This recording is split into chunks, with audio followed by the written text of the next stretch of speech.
wabarakatuh. Izin memperkenalkan diri, nama saya Reza Marsha Nabila dengan NPM 2216011020 dan rekan-rekan saya. Halo semuanya, perkenalkan saya Elfreda Sabia dari jurusan Sosiologi dengan NPM 2216011110. Salam kenal. Perkenalkan, nama saya Diandra Priwardana Lintri dengan NPM 2216011050.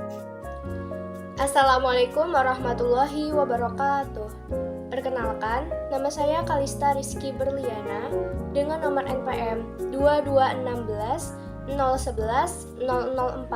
Izin memperkenalkan diri, nama saya Khairunisa Umirul Adila dengan NPM 2216011036.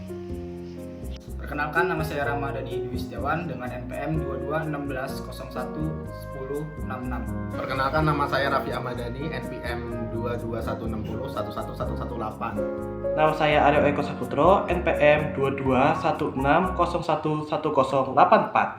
Kami dari kelompok 2 akan menyampaikan video pembelajaran mengenai penulisan kata, pemakaian tanda baca, dan pembentukan istilah. Just keep for watching!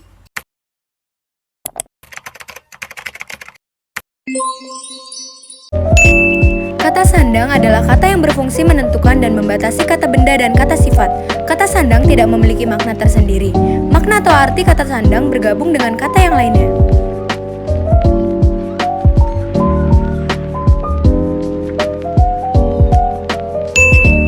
Kata sandang si dan sang termasuk jenis kata sandang khusus kata benda tunggal. Penulisan kata si dan sang ditulis terpisah dari kata yang mengikutinya.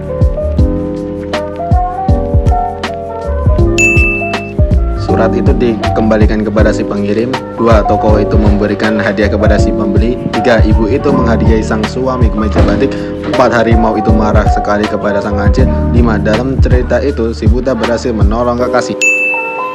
Huruf awal sang ditulis huruf kapital jika sang merupakan unsur nama Tuhan. Misalnya, 1. Kita harus berserah diri kepada sang pencipta. 2. Pura dibangun oleh umat Hindu untuk memuliakan Sang Hyang Widiwasa.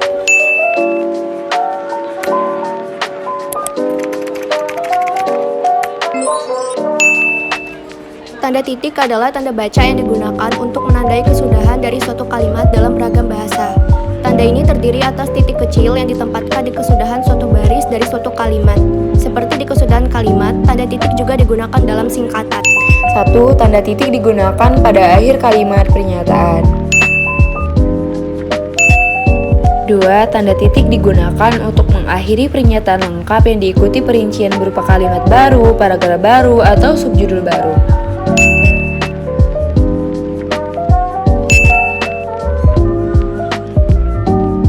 3. Tanda titik digunakan di belakang angka atau huruf dalam suatu daftar, perincian, tabel, atau bagan.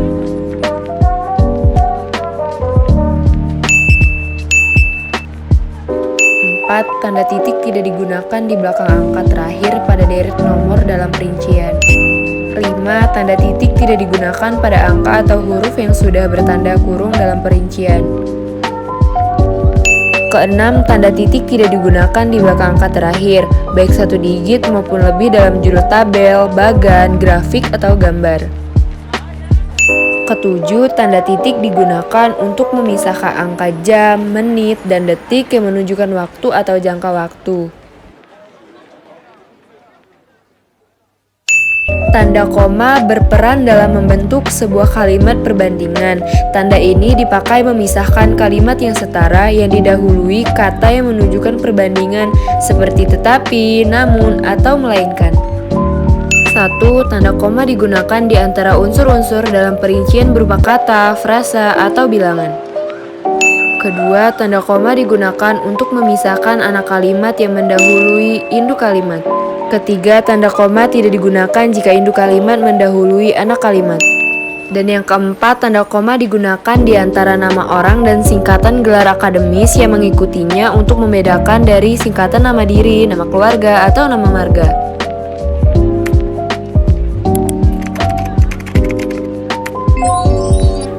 1. Konsep dasar. Istilah ialah kata atau gabungan kata yang dengan cermat mengungkapkan konsep, proses, keadaan, atau sifat yang khas dalam bidang tertentu. A. Tata istilah dan tata nama. B. Istilah umum dan istilah khusus. C. Kata dasar peristilahan. D. Imbuhan peristilahan. E. Kata berimbuhan peristilahan. F. Kata ulang peristilahan. G. Gabungan kata peristilahan. H. Perangkat kata peristilahan. 2. Sumber istilah. A. Kosakata bahasa Indonesia. Kata Indonesia yang dapat dijadikan bahan istilah ialah kata umum, baik yang lazim maupun yang tidak lazim, yang memenuhi salah satu syarat atau lebih yang berikut ini.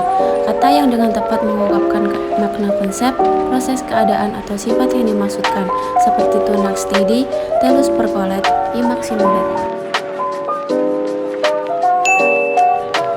Kosakata bahasa serumpun. Jika di dalam bahasa Indonesia tidak ditemukan istilah yang dengan tepat dapat mengungkapkan konsep, proses, keadaan, atau sifat yang dimaksudkan, maka istilah dicari dalam bahasa serumpun, baik yang lazim maupun yang tidak lazim, yang memenuhi ketiga syarat yang disebutkan pada pasal 2.1.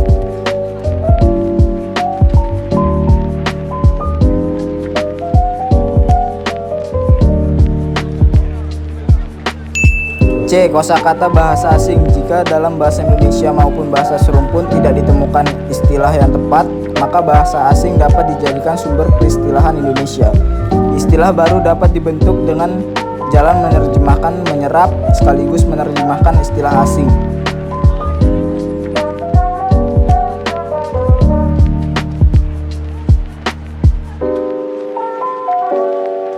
Istilah umum dan istilah khusus. Istilah umum adalah kata yang awalannya berasal dari bidang tertentu, kemudian digunakan secara luas hingga dianggap sebagai kosakata umum. Contoh, meja, kursi, dan lemari. Awalnya merupakan istilah dalam bidang perabotan atau interior. Karena perabotan tersebut digunakan secara luas, maka istilah tersebut pun menjadi umum.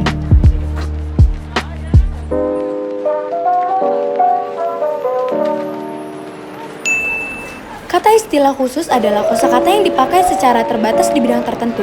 Meskipun suatu istilah sudah ada sejak lama, tetap saja tidak menjadi kosakata umum yang digunakan sehari-hari. Biasanya hal tersebut hanya digunakan dalam satu bidang tertentu, misalnya kedokteran, ekonomi, dan politik.